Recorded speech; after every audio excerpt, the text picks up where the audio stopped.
এবং ইন্টারভিউ নেওয়ার পর সে কিভাবে এরকম একটা কাজ করলো। হ্যাঁ, এবার ছোট পর্দার জনপ্রিয় অভিনেত্রী তাসনুভা তিশার শুটিং চলাকালীন সময়ে এক সাংবাদিক আপত্তিকর ভিডিও ধারণের অভিযোগ উঠে এসেছে। বুধবার মধ্যরাতে ফেসবুক লাইভে এসে তিশা এ বিষয়টি জানান।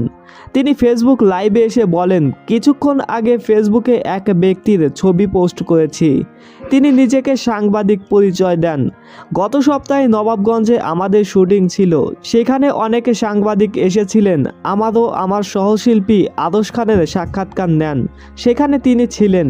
আমি ভেবেছিলাম তিনি সাংবাদিক, কিন্তু এই লোক কোনো সাংবাদিক তো দূরের কথা, তিনি কোনো মানুষ কিনা আমার সন্দেহ হয়।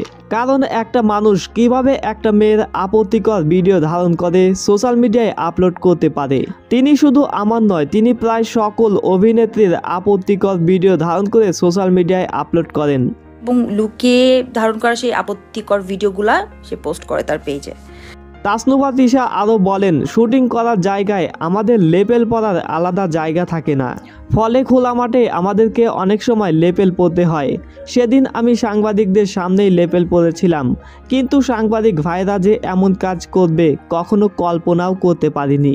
তো ওই জায়গাটা থাকে না। হ্যাঁ, আমাদের ওই আড়ালে গিয়ে লেপেলটা পড়ার মতো ওই সুযোগটা থাকে না, সময়টা থাকে না। প্রিয় দর্শক, কিছুদিন আগে সাদিয়া আইমানের এক আপত্তিকর ভিডিও ভাইরাল হয়েছিল। এখন তাসনুভা তিশার এরকম ভাবে চলতে থাকলে তো অভিনেত্রীরা কাজের প্রতি ভালোবাসা হারিয়ে ফেলবেন। এ বিষয়ে আপনি কি বলেন? কমেন্টে জানাবেন আপনার মূল্যবান মতামত। দেখা হচ্ছে নেক্সট এপিসোডে। আল্লাহ হাফেজ।